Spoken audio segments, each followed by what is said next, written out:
What's going on, guys? The NBA is back.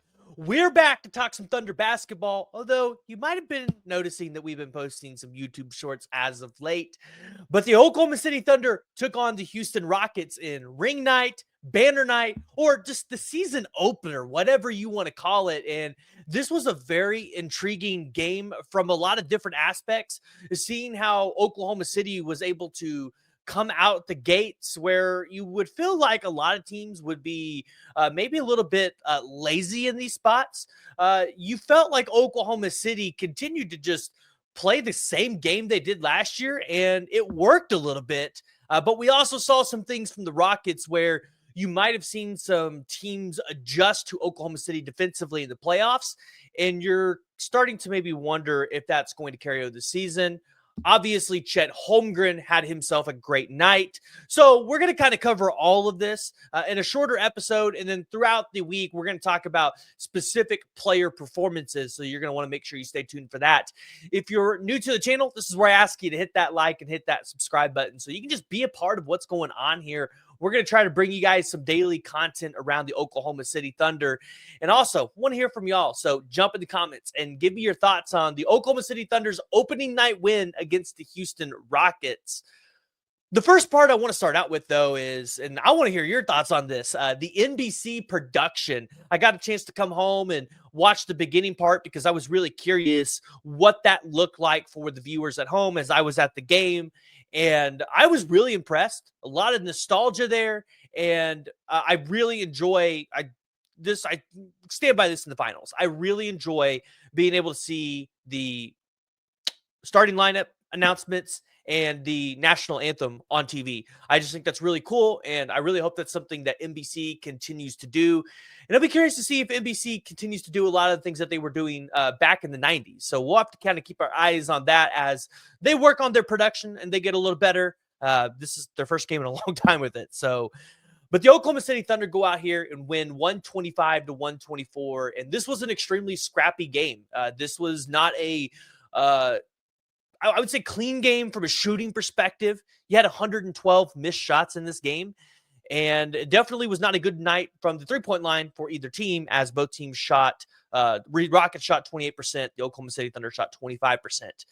But to start things out, the Oklahoma City Thunder, I was worried that they were going to come out the gate and maybe be just a little lackadaisical. Like maybe they just wouldn't be on the top of their game like they were all season last year because, well, there's just so many things going on that night. You have, you're getting the presentation of the rings, you're raising the banner, like there's all of these festivities. And there was a worry inside of me that thought, is this team going to come out here and play the way they did last year? Well, early on, I was kind of blown away. I was like, oh my gosh, we're starting to see the Chet Holmgren that we saw last year before he got injured, where you really started to see that growth and development of Chet trying to take it to the next level. And I just felt like last year, after he came back from his injury, you didn't see Chet Holmgren fully get back into the swing of things. Maybe his conditioning was still a little off. And so, like, you saw flashes of it, but you never saw the consistency from Chet. And last night, seeing him go out there and get 13 points just right off the rip and setting the tone and the pace for the Thunder, I thought that was absolutely huge. Now, defensively, Oklahoma City came out here and did probably one of the better defensive performances I feel like I've seen on Kevin Durant in a long time. And obviously have watched Oklahoma City since their inception here in Oklahoma City. Like, we've seen a lot of Kevin Durant. And so Lou Dort last night, I thought did a phenomenal job because I felt like Kevin Durant probably could have had a 35, 40-point night last night. And especially with the way that he was shooting, he went like 9 for 12 inside the arch. And so Lou Dort was just, constantly making things uncomfortable for him off the ball, clogging up those pass lanes. But one of the things that I really noticed from the defensive side of the ball for the Oklahoma City Thunder last night was obviously they struggled a little bit on preventing Houston with the offensive rebounds. I think that just comes with the territory of you're playing a really tall lineup. And, you're naturally going to be outsized there. So you're going to give up some offensive rebounds. So maybe, you want to see a little bit of improvement for Oklahoma City on the defensive boards. But Oklahoma City got a lot of tipped balls last night, and I don't know if you guys noticed it, but being in the stadium, it felt like Oklahoma City got a lot of them. I don't know what it looked like on TV. So they, like I said, they were constantly creating havoc in those pass lanes. It felt like we had quite a few 24-second clock violations on the Houston side, and the Oklahoma City had a couple as well. But overall, just I felt like a really good defensive performance last night from Oklahoma City.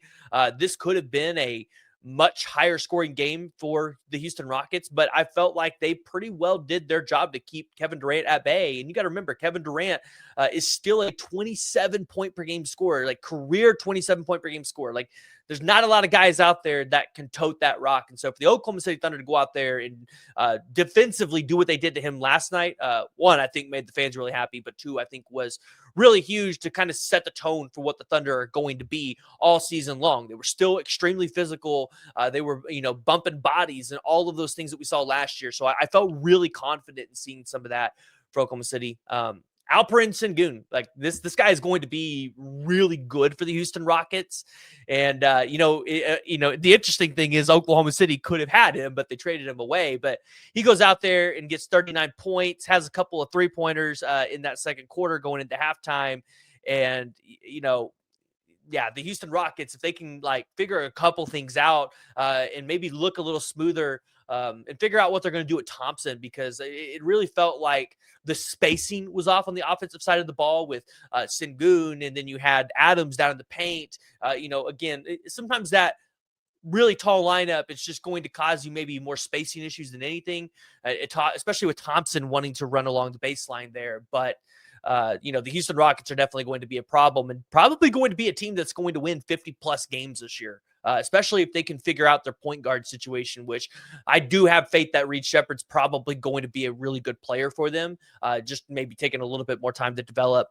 But when you look at the Oklahoma City Thunder, you went 12 people deep last night. You got to see Chris Youngblood out there. You got to see Braunheiser, which actually, interestingly enough, was wearing the first NBA debut patch. So if you're not like me, I love to collect cards. I actually just opened up packs the other day and got Stephon Castle rookie card. But really love collecting cards, and the license just switched over to Topps from Panini. Thank God, because Panini was just not good at the product.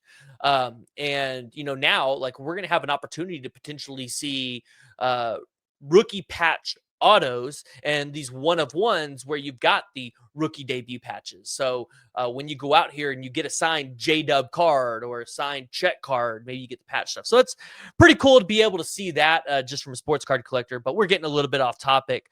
SGA tonight went out there and did MVP things. I was really impressed with the way in the fourth quarter into the overtimes, SGA was really just able to try to find a way to get into the rhythm because all night long, the Houston Rockets were making it uncomfortable. And this is where you saw teams adjust to Oklahoma City in the playoffs. And I felt like the Houston Rockets kind of built upon that.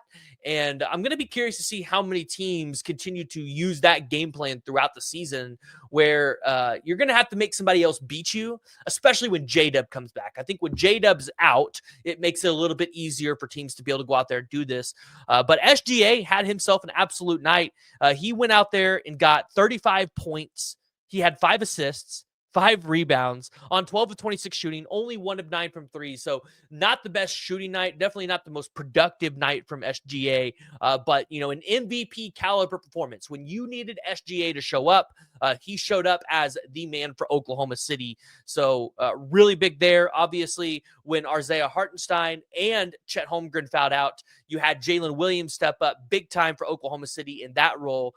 So really good to see that. And then you had AJ Mitchell get the 4-point play before halftime, which helped cut the lead down to 6, which was absolutely monster as well. Because if you're going down 10 into halftime, that might be a little bit harder for Oklahoma City to get some momentum there. So as the season progresses, I'm going to be really curious to see, how Oklahoma City does in that third and fourth quarter, like they did last year, where you had a kind of lot of resemblance to that 2016, 2017 Warriors team, where you would get to the third quarter and it was just an onslaught. It hit you And if you let them get out in front of you, they were going to go up by 20, 30 points, and it was going to be an absolute blowout. So I'll be curious to see, if the Oklahoma City Thunder are able to start doing that. They got the Rockets, or not the Rockets, they got the Pacers on Thursday.